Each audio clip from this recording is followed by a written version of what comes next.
have a car written off my insurance company because of smell. That's the problem. So, since we've promoted that story, we've had over 700 people write in with advice on how to neutralise dodgy odours in your car. Amazing. You're all wonderfully mad. Here's Tristram Clayton with our top 10. Number one, thank you, my beautiful assistant Anna, is a light bulb. Apparently in America there's this new nanotechnological light bulbs. Basically you light it, turn it on, and it emits a kind of ozone which absorbs all those fumes. Apparently it works like a treat.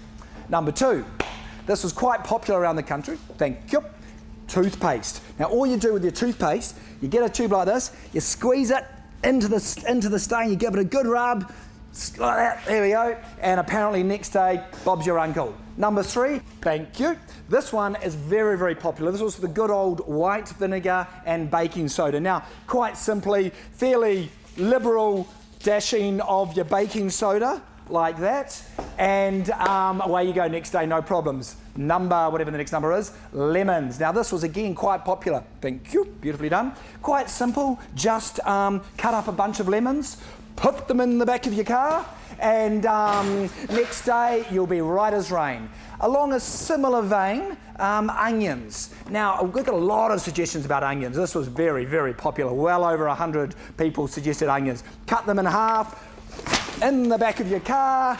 Next day, all those disgusting odours will be absorbed by the onion juice. Fantastic. Next one, slightly nicer approach. Coffee. Just get a good quality coffee, freshly ground, in the back of your car. I'll just wipe the GoPro there. In the back of your car. Next day, all those disgusting odours gone beautifully. Now, the next one, this is my personal favourite. We got an email, would you believe, from North America, where of course they have skunks. Now, I don't know anything about skunks, but I know they smell disgusting, right? Apparently what you do in America, if you get skunked on your clothes or on your furniture, you just get this stuff, tomato juice. There we go, in the back, on the... There we go, yep. Whoop! In the back seat. And another one, just for good measure. There we go. You put the tomato juice in, next day the odours are all gone beautifully. And the final one, this is the big one. And we will need some protective clothing for this one. There we are. So the final method involves this. Anna, please. Cow dung. Or, in our case, horse manure. Get some nice, dry, fresh horse manure like this. You're supposed to do this outside of the car. Herbs. Just apply fairly liberal little sprinkling of your favourite herb, in my case, sweet basil.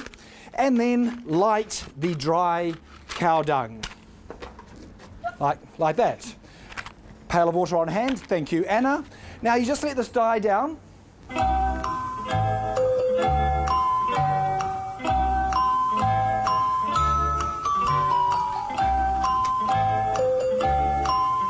What are you up to tonight, Anna?